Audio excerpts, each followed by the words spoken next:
Hello, and welcome back to the Safety Brief, your live stream and podcast for all things cybersecurity. Today, we're tackling the topic of managed security advantage.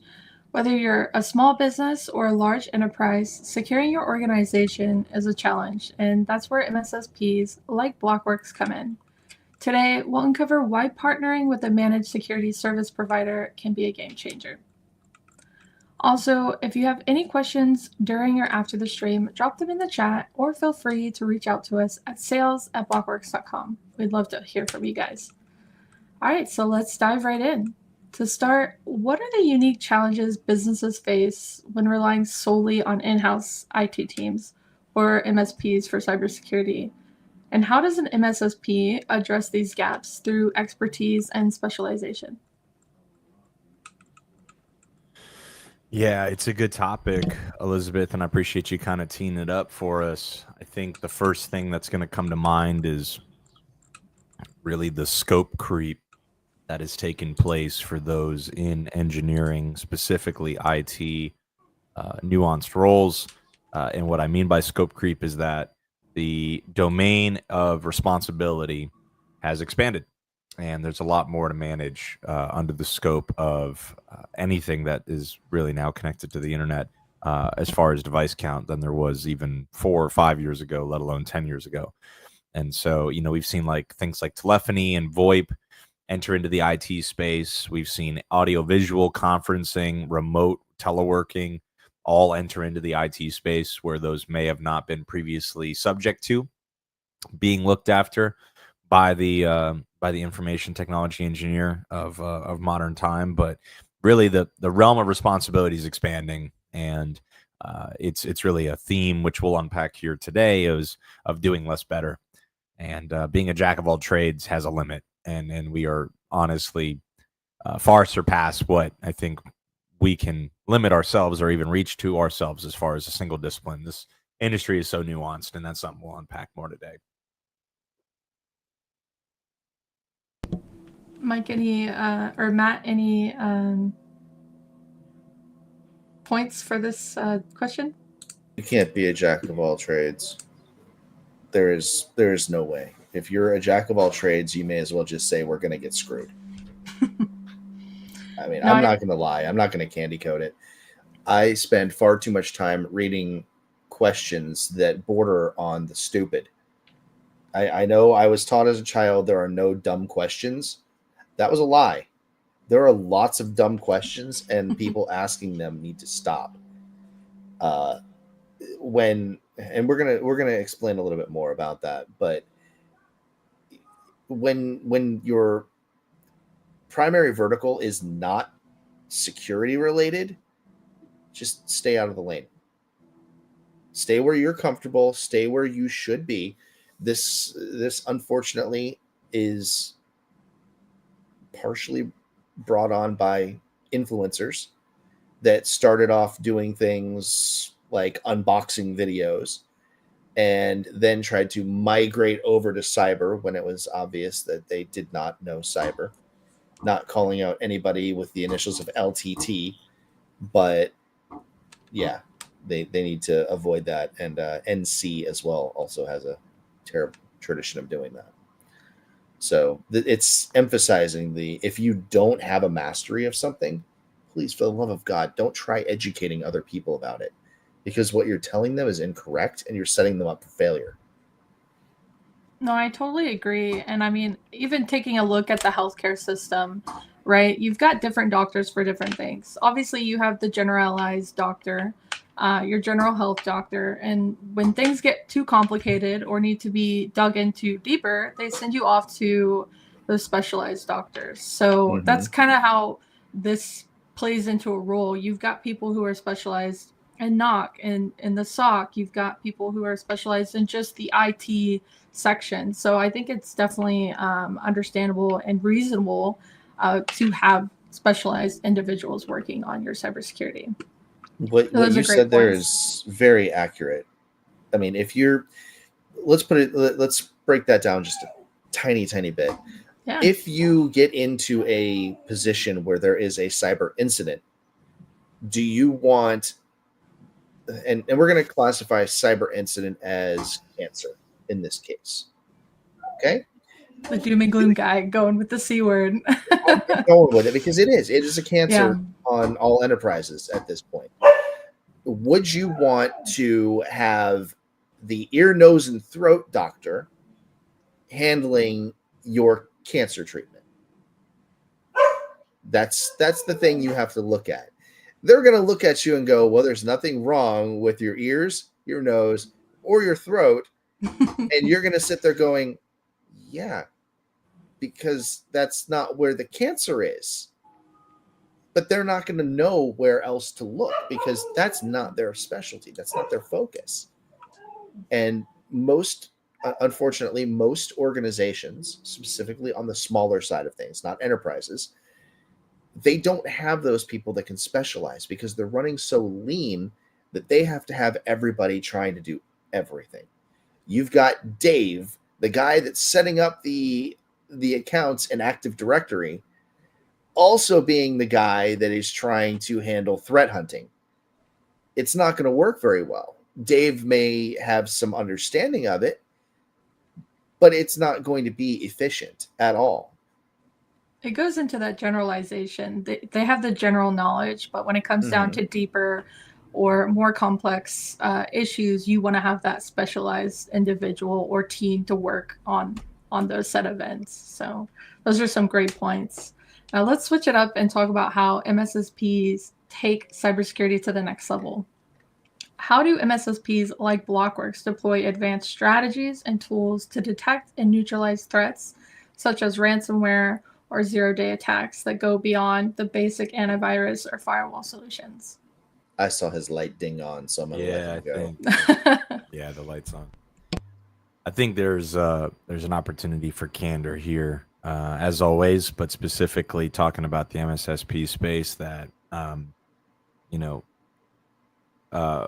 words and meanings matter is kind of a theme we've seen over the past 12 to 18 months with a lot of our partners kind of gravitating towards us and saying that, hey, I'm hearing a lot of the same acronyms. I'm hearing a lot of people talk about SOC, SIEM, managed. What does that mean? And we're having a bit of a difficulty in the industry, I think, of meaning what we say and aligning on the same definitions of certain things. And so I think it's an opportunity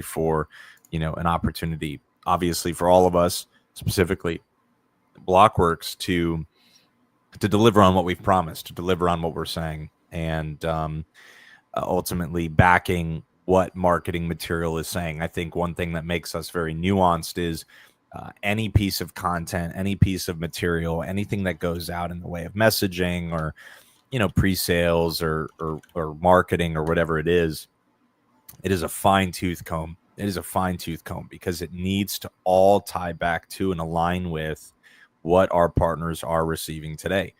And are we perfect? No, I don't think we're perfect, but I think we put in more diligence than anybody else by a large margin of making sure that, number one, we're delivering factual truths as far as what our marketing content is putting out, what our safety brief is putting out. We're bringing up topics that we can speak to, not topics that are clicky or trendy or clickbait, right? And I think that's important. To the previous point, we're living in a generation where everyone has an opinion, and it's kind of insinuated that everyone's opinion matters. And certainly, I think everyone's opinion matters, but you're not accurate in everything you're going to say. And everything you're going to say does not have intrinsic value to educate on a topic. I think the way you think, the way you feel, your life experiences, certainly, your story is your story, and nobody can take that from you. But you are not the best equipped to speak on everything.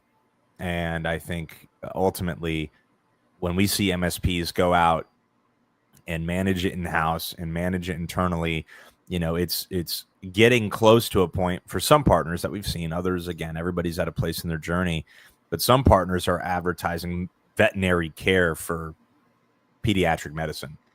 It's medicine. Oh, it's go visit a doctor. Oh, it's not. The real heart of the matter is that there is a difference between a veterinarian and a doctor. There are two different target audiences. There are two different totally different things. Like you don't shoot a kid for fleas, you don't treat a dog for a cold, right? Like it's just are they both medical? Yes. Are they both based in biology? Yes. Are they both based on fostering life from a medical perspective? Yes. Are there things that overlap? Most definitely.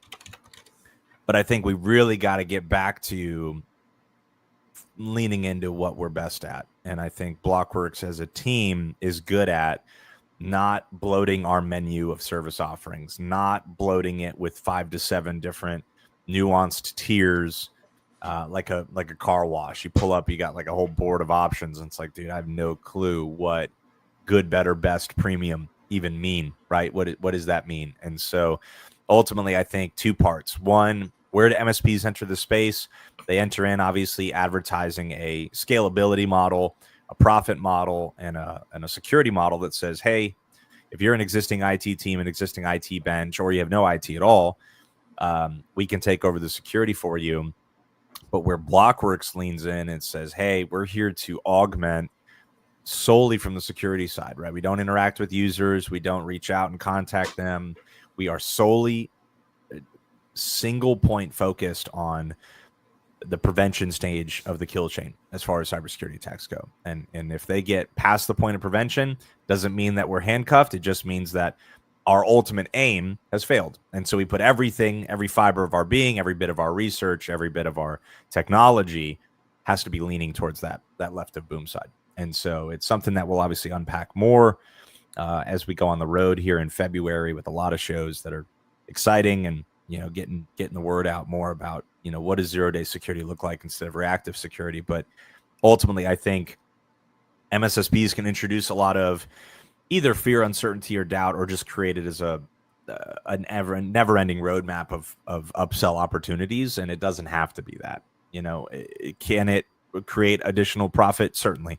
Can it generate revenue? Certainly. But the initial aim, the why of the approach has to be safeguarding people's livelihoods from cyber threats, that their job could be lost, their company could be lost in the event an adversary is able to compromise that. And if you don't start from that why, you see a lot of what we're seeing with this venture capital backed, a ton of mergers.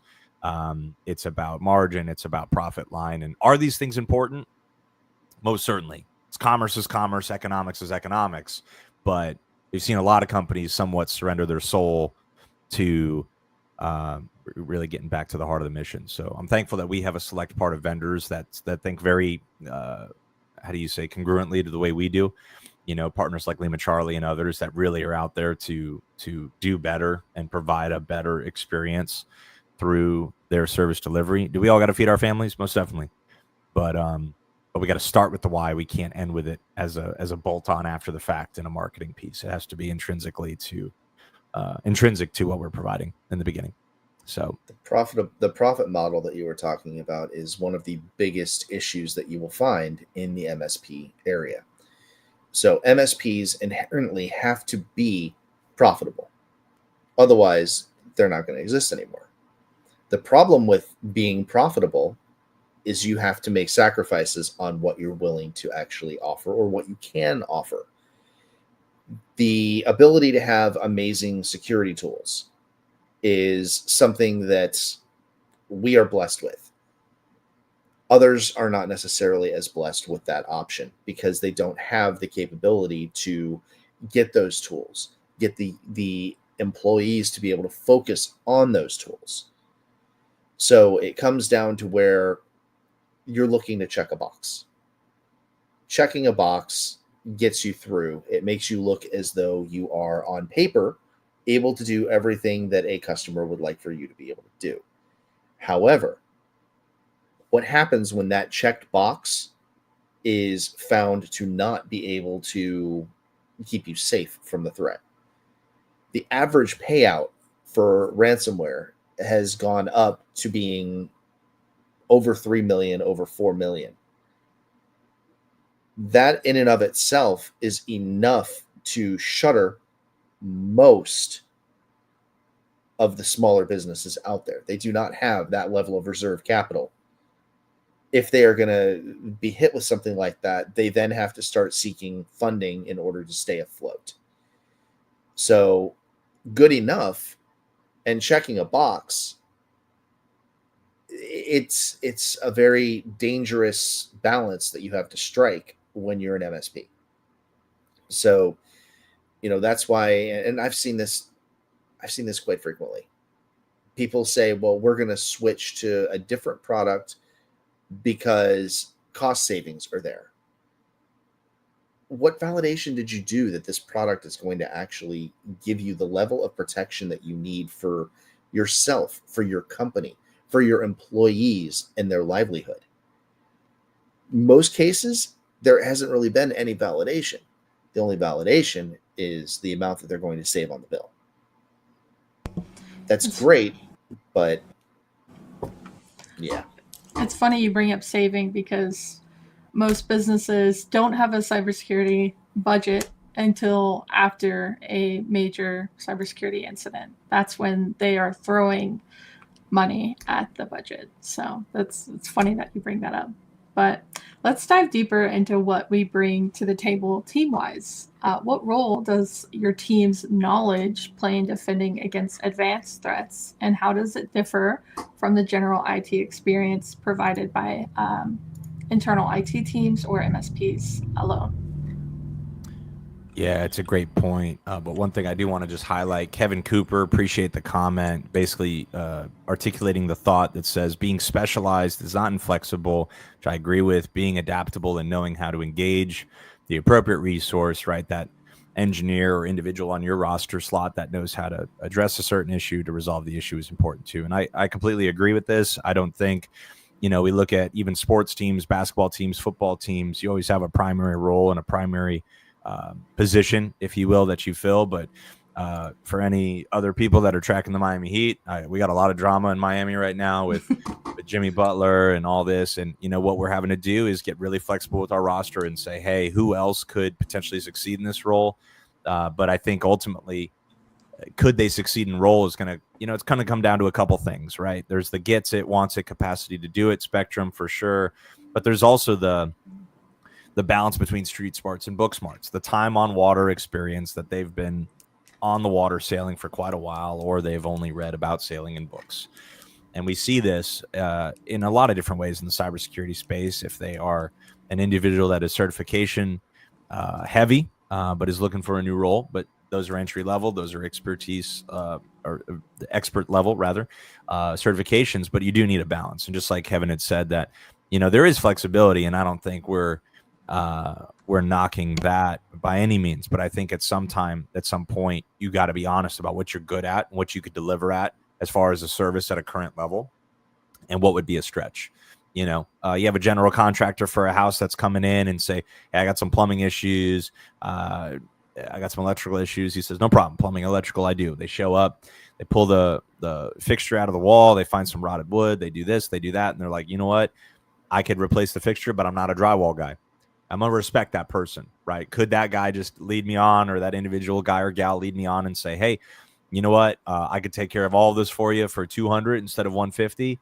What are they doing? They're giving me a $50 charge for their best guess or their best attempt. And, if you know that you're not going to be able to deliver a certain quality of product, I think what we're kind of insinuating is that there is a level of candor in our space that is sometimes lacking. It's not lacking everywhere. There are places out there doing it right. But at the SMB level, we see sometimes people just overextend themselves and commit to things that they can't deliver with a high level of certainty. And of all the things to under promise and over deliver, security is that.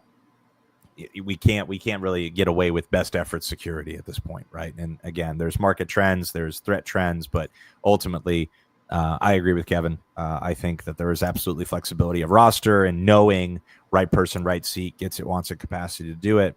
But I think from a provider standpoint, your partner base, your service model will profit, and your trust will be better cultivated if you're simply honest with people that, you know what, hey, here's the 5 things, here's the 4 things that we're best at. We don't really operate outside those 4 or 5 things, obviously depending on the company size. And but I have some great partners that specialize in those things, and I'm going to respect that.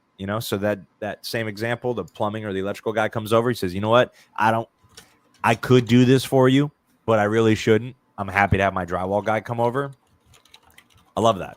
That just breeds trust. And so I think that's kind of the aim here, is that there is a space for MSPs, there is a space for MSSPs, and it's not Jedi Sith. It's a symbiotic relationship, where it's mutually benefiting. But sometimes we've seen both parties operate outside of their niche, outside of their role.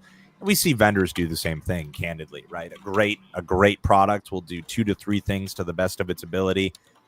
And depending on the roadmap over time, that product will expand and grow, because outside of VLC player, people have lost the art of doing one thing to the best and just keep doing that thing to the best and don't do anything else. Just stop. Just do that thing better than anybody. We've seen a lot of this expansion where, no, I need to do more. I can't not just do this thing great. And so in that pioneering, maybe well-intended spirit, we see a lot of products erode their value because it just gets watered down. There's so much. It's like, I don't even know what that thing does anymore, right? And so we've seen a lot of that feedback, both on the road, at shows, from our partners, from prospects we're talking to. And so, yeah, a little bit of a rabbit hole, but I think it's related specific to the MSP and MSSP space. No, I appreciate that, Mike. Matt, any comments on what we bring to the table team-wise? We're the best. I mean, I'm not going to candy coat it. I'm not going to lie. I'm going to be transparent. We do what we do because we're good at it. We have the experience at it, and there's a reason that people want to work with us. I mean, we have a proven track record of using the best technology, a proven track record of having the best communications with our customers, not only on, if something were to happen before they become a customer of ours, where we will, work with them and potentially expedite things to ensure that they are protected, but proactively reaching out to them when we see something so that they don't have to sit there and wait for an alert to come through and then wait to wonder if somebody's going to reach out to them. And then eventually they reach out and they get told, oh, yeah, we were going to email you about that. When? How long was it going to take you to email about a security event? That's why, with our team, we have the 24/7 monitoring. We have the capability to handle things. We have the intelligence built in so that it takes that level of work off of your plate. It moves it over to us, and we can efficiently get through it. The amount of work that our team does on a daily basis for just security events alone would be enough to cripple most small businesses and most MSPs. It has in the past. A very easy way to get something into somebody's environment is overload them with events. And overload them with enough events that are similar that they will start to think, oh, we've seen that before. It's not malicious until it is. And that's the thing. When you have a proper team in place, like our team, we don't sit there and say, oh, Chrome.exe, that could never be weaponized. We'll go ahead and let that in. Oh, Chrome updaters with a Z.exe. That could never be malicious, right? Somebody at Google just typed it wrong. We monitor for those things. We see those outliers. We see something that's unusual. We investigate it to ensure you guys are safe. We have 0-day security for a reason. It's to ensure that things that aren't seen, that aren't known about, are still kept out of your environment. Yeah, and that brings up one of the most common concerns that we hear. Be incredibly time consuming, and alert fatigue is real. As Matt said, we go through a lot of events daily. So how does partnering with an MSSP reduce the burden of time consuming security tasks like monitoring and responding to threats, while also addressing alert fatigue for internal teams? Yeah, on this one, I would say there's 2 components. One, really, you got to think about economy of scale. If you are a individual IT or maybe a bench of IT engineers for a single enterprise, your company may be, I don't want to say plateaued in a negative sense, but they may be at their ceiling. Like your company is going to stay where it's at. It's not going to grow. The Hiring, firing, retention rate is static. It's steady, right? Everything's good there. So there's not a lot of turnover. There's not a lot of churn, and your company's going to remain the same. There may not be as many benefits to a managed solution if the environment is static. It's a single environment. The company's not growing. But when you start getting into managed offerings and managed service providers that are looking to do this repeatably, congruently, at scale, and accurate at scale, there is absolutely an economy of scale component that will either make or break the intrinsic value of that offering if you can, again, do it the same you can with 100 people with 100,000 people. And this image comes down to the fact that, you see like franchise fast food restaurants, right? There is a very specific reason that they are able to do what they do identically, congruently, at scale, and to the same quality all across the world, all across the country, right? You got your McDonald's, your Chick-fil-A's, your Burger Kings, whatever they are. But their franchisees had to fall in line with a specific standard and say, hey, we source all our fries from blank. We don't make our own fries, right? It is not in our best interest to make our own fries. We can't source them. We can't make it to a quality, but we could source it from this specific person that does fries to the best of their ability, right? And so if you see these models of like how many franchisees make or grow their own whatever, it's just rare. It's just rare. And so you got to look at, hey, what companies have grown and scaled on a repeatable, congruent basis. You just got to take some of those notes and say, hey, they are looking for the best in each. And certainly some like restaurants will make their own or make it fresh or whatever. But I'm just saying that if you're going to grow and scale rapidly, you have to think about the quality of an end product being delivered to the customer. Now, the difficult thing about security is it's not tangible. It's not measurable. It isn't physical or empirical. You can't hold it or touch it. It's not like I have security and I lost my security. Where's my security? I need to go find it, right? If only it was that easy. But there are there's so many nuances to security, right? There's the tangible, what is being delivered. There's the reality, what is actually happening, meaning like regardless of the product being good or not, is the environment safe or is it not? And then you have the variability of what is the end user interpreting the value to be. It is not the business of mowing lawns. You can't go outside, mow the grass and be like, that's a great job. I could see that that's a great job. I'm looking at it. I could touch it. I could feel it. My lawn looks better than it did. Right? There's no way to measure that. And so how do we measure that is also another component that MSPs and MSSPs alike have a very difficult time maybe not agreeing on, but doing. And so why? Well, because most of those in those roles are nerds, they're techies, they're geeks, they're practitioners. They're not maybe at a level where they need to understand the executive summary to see the big picture. But, what is ultimately security? It's risk mitigation. It's not risk elimination. It's risk mitigation, right? And business owners can speak that language. And so how do you communicate that to those people? We've seen us at least take leaps and bounds forward with executive summary reporting and reporting that is not technical, but helps tell a story. Here's what happened. Here's what you're getting. Here's what you're paying for, right? And again, that's why security is so nuanced of a service to deliver or a practice to hone in on and discipline yourself with that, if only it was as simple or measurable as uptime. Hey, we had 0 tickets from users, 0 complaints, 100% great success, right? Like it's not that. Is the environment safe? Yes or no? And answering that question is a rabbit hole in itself. How do you measure that? And again, so that's why, again, security is such a nuanced realm that, I believe that the end user uptime, the server management, the backups, the network configuration, all of that is an entire discipline dedicated for an engineer. The securing of all of these things, we start getting into this left brain, right brain, and it's difficult to cohabitate those two mindsets. How do I keep this up and running while also maintaining this securely?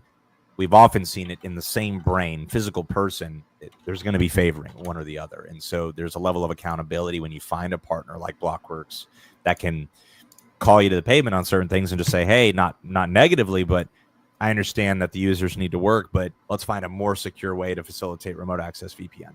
Right? Let's have this dialogue. And so this is our everyday life. These are the conversations we have every day. And again, it's complementary in our viewpoint, but as I alluded to earlier, in order for it to be complementary, there has to be a perception that I am not a master of everything. I know what I know, and I'm best at that. And I need a partner to know what they know and be best at that. And then together we can foster a lot of growth. And that's ultimately our partner base. Yeah, I'm glad that you brought up growth because believe it or not, cybersecurity doesn't have to be a roadblock to growth.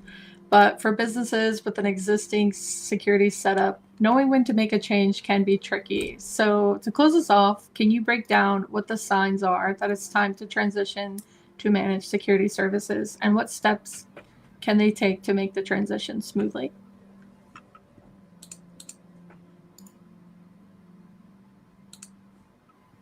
I mean, I'd say when is the sign, or what are the signs? I think ultimately, as a business owner, you know in your heart of hearts when you put your pillow on or you put your head on your pillow at night what the quality of product is you're delivering. And if you have hunches, second guesses, if you're crossing your fingers and just whatever, taking an extra melatonin to go to sleep at night, right? Whatever it is, all jokes aside, you know the quality of your product, and you know ultimately that there is an essential human need that is security that your clients need in order to trust you. And if you have doubts about it, if you are, I kind of wonder sometimes, that's a ripe place to just say, hey, not go sign up for a bunch of things, not go buy a bunch of things, but at least have a strategic conversation over what would it look like. And often our partners come and talk to us and have to reframe a bit of their service delivery model and reframe their profit model and reframe their billing model to make space for such a thing. And it's not overnight. But I think, again, what is the end result? They have better confidence in the products and that they're delivering, the experience that they're delivering to their user. They're overall happier. They're able to be more strategic, less tactical, maybe in their mind, less firefighting, more longevity planning. So I think that's at least one point that if you, in your heart of hearts, as a director, as a service provider owner, as a director, a C-level, whatever it is, if you know that there is, and there's always an abundance of caution, but if you know I think we have gap, there is benefit to having that conversation now than waiting and finding out for sure. Yeah, I think peace of mind is a huge thing. If you don't have peace of mind, then there's something wrong. You should have trust in your services. And as for transitioning smoothly, this is something we bring up a lot on the safety brief, and that's not being afraid to ask questions. You're essentially interviewing an MSSP to be a part of your team, to take care of a part of your business or your service that you're providing to your end clients. So it is very important to ask questions, especially about the services that are provided, the tools that are used, and the team. That's something that we're very proud of is our 24/7 US-based SOC. Matt, any thoughts on this question for you? When should you start leveraging additional assistance? When you start wanting to offer cybersecurity and realize it is outside of your depth, which generally means when you're starting to offer cybersecurity. I'm not going to lie. I'm going to be very honest. I mean, that's when it is. Most people look at it and they think, cybersecurity, there's profit to be had there. And then they end up half-assing the solution and they leave people at risk. And then somebody gets breached and then lives are disrupted. Yeah. I said it at the beginning. I blame it on influencers for the most part, because they are the ones promoting the message saying anybody can do cyber. It's so easy. Right. You started unboxing videos of video game consoles and you don't have a base understanding of cybersecurity. Stop telling people that anybody can do it, because they aren't even doing it. What they're doing is giving you a very, very niche look at one tiny little bit of a topic. A fraction of a fraction of a fraction of a percent of what actually goes into cyber. And people are gravitating towards that, hearing that, and thinking, I could do that.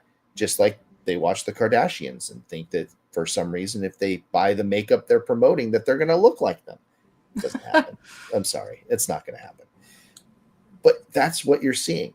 The effect is we live in an age where people are telling very, very impressionable people that are very much focused on profit that it's so easy. You can do this and take care of your customers.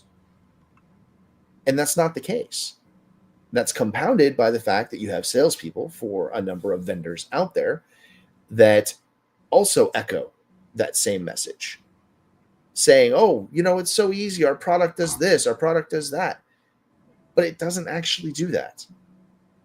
But the people that they're selling it to don't have a clue that it doesn't do that. They're looking at the possible dollar signs. Snake oil. Yeah, basically. That's what it is. And unfortunately, questions aren't something that people want to ask because we still live in a society where asking questions has the stigma that you're uneducated or uninformed. That mindset needs to shift. Start asking questions. The smart people ask questions. They become informed. That's how you're going to stay ahead of things. If you're having to sit down and you're looking to start selling cyber and you have more questions than you have answers, you need a partner to work with. That's the long and short of it. Don't be afraid to ask the questions. You're going to learn, and more importantly, if you ask the right questions and you have the right partner, you're going to grow because their answers are going to give you the right direction that you can actually work with. And they're going to be able to help keep your customers safe. Those are the most important things. Anybody out there is going to tell you they have a product that will help you, that you can sell. Mm-hmm. How many vendors are going to stand there when you're up against a firing squad of people that don't understand cyber and help provide you the answers and step in front of you and say, I got this? There's not many. And that's why we operate the way that we do. Because we genuinely care about the safety and the security of our customers. And we know that asking those questions can be hard. So we're not afraid to start that conversation. People say that you should always check in on your friends because they aren't going to tell you when they need help. Guys are the worst about that. We'll play it off and say, oh yeah, dude, I'm fine. When really inside we're screaming saying, I have no idea what the hell I'm doing. So we'll check in. And that's what we do. During our regular check-ins, we have that conversation and say, is there anything that we can do to help you? You won't find vendors that do that. That's real. I know, I appreciate that. And I actually really like the fact that you brought up the reactive side and how a lot of cybersecurity companies are chasing the profit. That was something that really impacted me on deciding on where to go when I first got into the cybersecurity field. When I found BLOKWORX and saw that they were not a reactive company after, profit from pretty much reacting to burnt down houses. It's something that really made me passionate and really want to be a part of this company, is because we're on the prevention side where, we don't wait, not to be doom and gloom like Matt was earlier, but we don't wait for you to have cancer to give you medicine. We're on the prevention side to make sure that you don't have cancer, or you don't get it, or you don't need that medicine. We're giving you the box. All you got to do is send us the sample. So I'm just glad that you brought that up, because a large portion of cybersecurity is reactive based and profit based, which is disgusting in my opinion. So we've covered that before, where you have companies that are selling you a solution, but right there next to the solution they're saying, make sure that you look at our incident response options as well. If you have faith in your product, why do you need an incident response option? Yeah, I'm just throwing that out there. No, it's a real point. What's the conflict of interest for a company that sells a service that would only exist if another service of theirs failed, right? Yeah. So, again, candor, core values, and a little bit of cybersecurity is what you get on the safety brief, and it's all good things. But I did not think Whole we would lot get of doom. immense wisdom this week from Victor von Iron Doom. Normally we get, the Jesus is coming back. Get your cybersecurity right, which is good. It's a good message, but real big wisdom there about being honest about what you can handle and what you can't, how that translates both professionally and personally. Well, we do that internally with our own team. We do. We have regular check-ins to ensure that people feel fulfilled in what they are actually doing. I mean, if you don't feel as though your contributions matter in an organization, most people start looking for a different organization. There's a reason that we don't have turnover, and it's because of our culture. It's because of our mission. But I think most importantly, it's because of how we look after our teams. We make sure that everybody is taken care of. We make sure that everybody feels that their voice matters. It doesn't matter. You can go talk to Rob. You can talk to me. You can talk to Mike. You can talk to other Mike. It doesn't matter where you are or who you are in the company. Everybody's ear is open, and we will always listen. And that's a huge thing. Other companies aren't like that. You hear about, the regular employees are fantastic, but when you start talking to the executives, they just blow you off because you're not an executive. That's not the case here. No, that's not the case here. That should never be the case. Yeah. In fact, those executives should realize that if it wasn't for those people that are working under them, they wouldn't have a company. So, that's why there's a level of respect that has to be given by leadership to the employees, and we do that. If there's something that doesn't work, we damn well go through and make sure that we change it. We talk about it, we get it fixed. You're not going to find other vendors that do that and still also care about their customers as much as we do. Hi, Fluffy. Yeah, not only that, but the right person, right seat. I mean, I'm living proof of that now. I was in the SOC team, and now I'm in marketing. So it's a huge shift, completely different field altogether. But it all came down to analyzing what I enjoy, what I'm good at, and where I can bring the most to BLOKWORX. So yeah, it's same for Matt. He started off as our mascot, but we found out he was gifted elsewhere too. So, right person, right seat, right suit. Well, not suit. Mike, definitely not suit. In your case, not a suit. T-shirt. Definitely not a suit. Exactly. I'm just gonna say, me rolling around with a suit with purple and blue hair would be. Well, I'd look like I belong on Squid Game. I was just gonna throw that out there. Yeah.